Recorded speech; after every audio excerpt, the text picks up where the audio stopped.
Day is one of the most radical, one of the most impressive, one of the most challenging, chastening, difficult, but also inspiring great souls that we will encounter in any of our sessions together.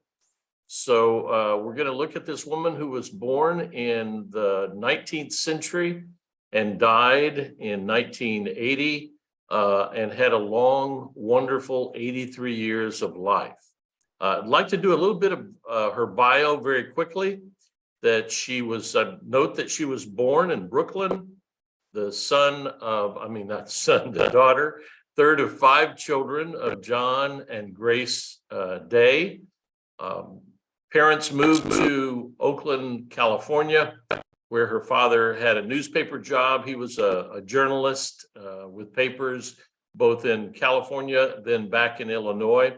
After the earthquake, there was a lot of discombobulation, disruption of life, and they moved back to Chicago, where her father had a job as a journalist.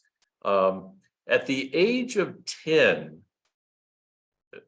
not to the resistance of her parents, but with almost no approval, she kind of felt an itch, if you will, a calling to the spiritual life. And she began attending.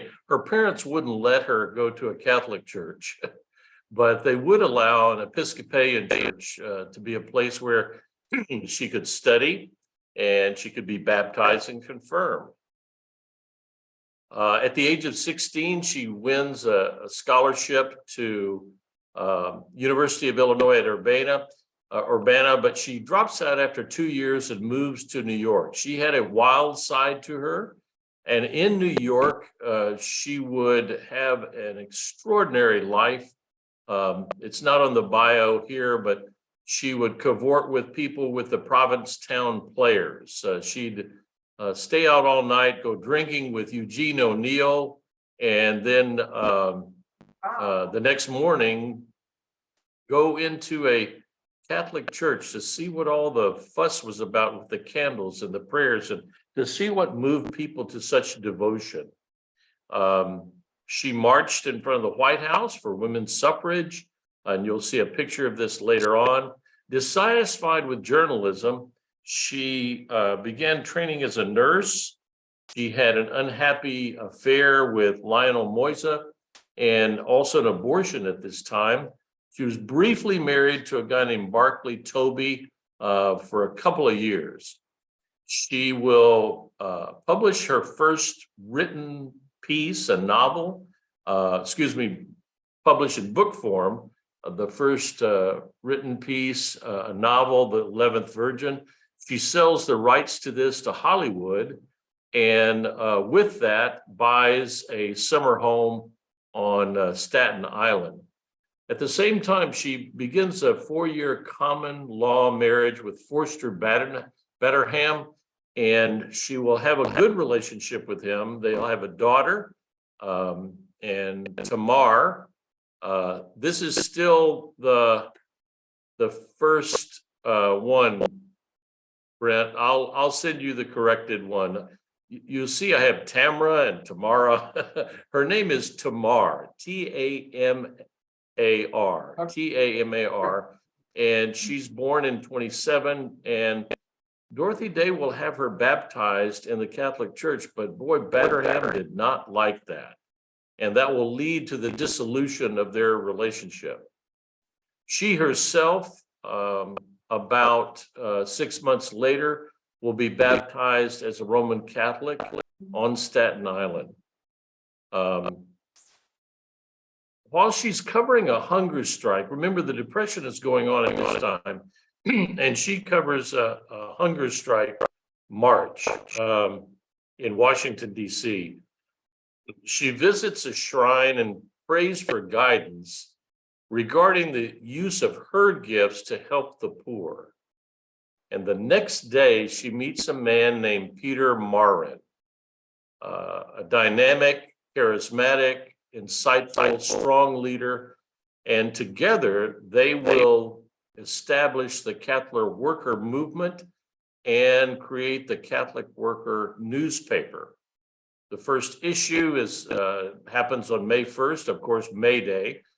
She's very sympathetic to workers. She was at one time a communist. She liked socialism. Eventually, she forsook all of that, but she probably could be described accurately as an anarchist. This newspaper, the Catholic Worker, will have a circulation of 2,000 copies of its first sale. By the end of the year, it has 100,000 subscriptions. But in 36, it loses 2/3 of its readers because of the papers and also Dorothy Day's opposition to the U.S. involvement in the Spanish Civil War. She will do kind of the first of her spiritual autobiographies, a book called From Union Square to Rome, on her conversion to Catholicism. And she didn't like the word autobiography. Her very famous autobiography, or that's what everybody else calls it, The Long Loneliness, will come in 52. But she viewed these as confessions and also kind of an explication of her continuous conversion to a deeper and better faith. In 45, at the Hiroshima bombing, because of their staunch and unwavering opposition to war and their pacifism, 15 Catholic worker houses will close. And the Catholic Worker House, we'll go into this in a little bit. By the way, there's one in Kansas City, and you might want to have one of their leaders come out and speak with you all. These are people who live in community. You'll see a picture of one time when they're having a meal together. They share all things in common, such as property, possessions, even clothing. But they live in community and they are absolutely dedicated to the poor. 49, Peter Marin dies. And they had, by the way, they created not only Catholic worker houses, but also retreat centers like farms. So as to, this is way before the Green Movement began. And Peter Marin saw that kind of connecting with rural people, connecting with the production of one's own food, etc., would be a great thing. Let me go back to, I said 59, but Peter Marin dies in 49. In 52, she publishes the Long Loneliness, and she'll become an oblate in 55, meaning it's a lay order of her, but shows her convictions of being convictions not in terms of law enforcement, but convictions in terms of her beliefs and trying to give her whole life to God. In 55, she also begins protesting, and they were arrested for this. They refused in the Catholic Worker House, at least in New York, and those people who were connected to it, led by Dorothy Day, they refused to participate in civil defense drills. There are a few people in the room who may remember this. I remember practicing ducking my head and getting under a desk. Remember that? Okay.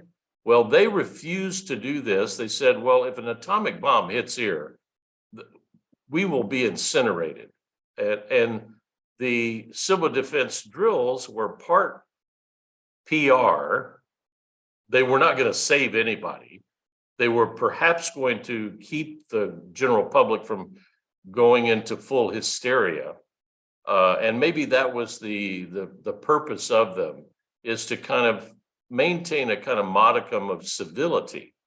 But she said it was a participation in the war machine and she would have nothing to do with it. In 57, she would visit Clarence Jordan at Emeritus, Georgia, where Koinonia Farms had been established as an interracial, equal, non-segregated community.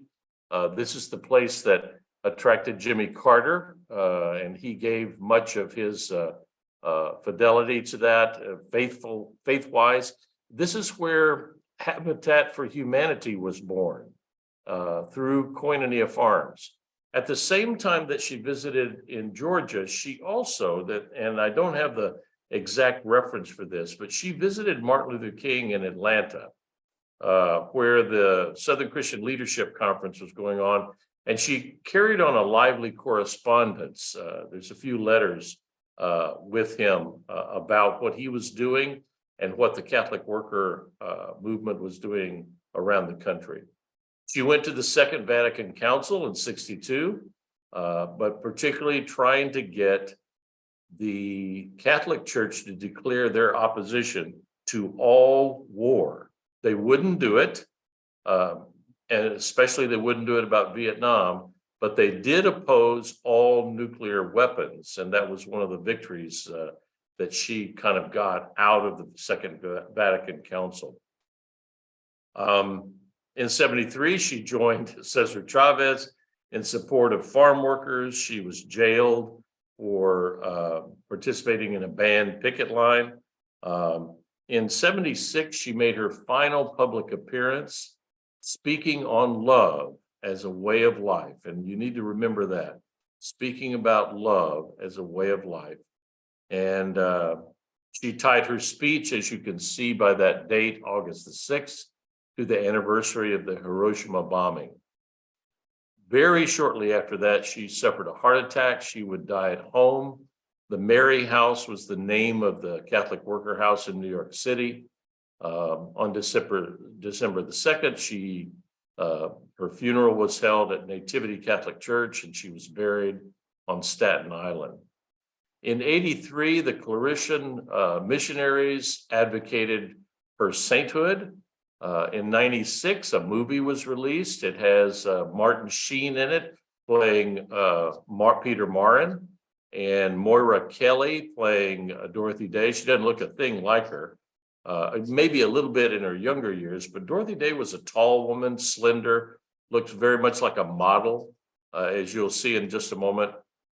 In 2000, Cardinal O'Connor, who would not necessarily be a big fan, I don't think, of Dorothy Day's politics nor her social activism, he did initiate the canonization process for her, and Pope John Paul II opened her sainthood case. I know that this is not something that Protestants particularly have an interest in, but it is very interesting in terms of the American scene, who gets championed and advocated for sainthood. And then Cardinal Timothy Dolan with the United States Conference of Catholic Bishops endorsed her cause for sainthood. In 2015, Pope Francis would invoke her name in Congress when he made an address to the joint houses of Congress and called her, Martin Luther King, Abraham Lincoln, and Thomas Merton, four representatives of the American people at their best. So, next slide, Brent. Let's kind of do some summing up about her impact and legacy. I think that she provides exemplary practices of prayer, work, and trust. And I want to underscore that last one, trust. But by the way, most of the pictures, if you just Google Dorothy Day, has her in her bunned up white hair, and she's kind of grimacing, or she's very staid. And I tried to get a picture of her where she's smiling, and she does smile, and she laughs and tells jokes with people. And here she has a loaf of bread in one hand and I think a Catholic missal, which is an order of worship, in the other. But remember that she practiced daily mass. She went to mass every day, did daily Bible readings. We'll get to that in a moment. Her life became an expression of God's love as a way of life. What her grandmother or granddaughter said, that she really didn't intend to establish all these houses or the newspaper. She was just trying to exemplify God's love to people. She trusted language and its prodigious powers to create, move, and shape human existence for the better. We'll see a wonderful quote of hers about the power of language in just a minute. Next slide. As I said, daily Bible readings and prayer. Fifthly, enduring investment in and connection with people in community. And here she's sharing a Catholic worker house meal with people who, some of whom are strangers, some of whom are friends, and they're passing around, family style, a meal. She also had a persistent critique of prosperity, property, and power. Carlisle Marney, who we have not done yet, but he said, property and poverty are not antonyms, there's synonyms. And anybody who knows about having a whole lot of property and kind of bankrupting the times of your life by paying so much attention to your personal property and not that we hold in common in community, can attest to that. But she was a constant critic of power in particular. Next slide. Here's where I'll try to get this straightened out for you, Brent. It may be the different forms of PowerPoint that we have, and I'll try to get it maybe a more up-to-date vision. These are quotes that I had all nicely arranged, but this is vintage Dorothy Day. We have all known the long loneliness, and we have found that the answer is community. And right beneath that is supposed to be, words are as strong and as powerful as bombs, as napalm. And then this is a very famous quote that she made famous. She did not originate it, but she made it famous: to comfort the afflicted and to afflict the comfortable. So, how many of you have heard that phrase before? I'm sure you have, by somebody. To comfort the afflicted and to afflict the comfortable. She says this rather impish phrase: I have long since come to believe that people never mean half of what they say, and that it is best to disregard their talk and judge only their actions. She said about the gospel takes away our right forever to discriminate between the deserving and the undeserving poor. Here again, she's declaring her solidarity with all poor people. She says about coffee and daily Bible reading: my strength returns to me with my cup of coffee and the reading of the Psalms. I really only love God, she said, as much as I love the person I love the least. And this is, of all the things that are on this page, the one that causes me to squirm the most is that one. I really only love God as much as I love the person I love the least. And then she says too, God meant for things to be much easier than we have made them. That's vintage Dorothy Day.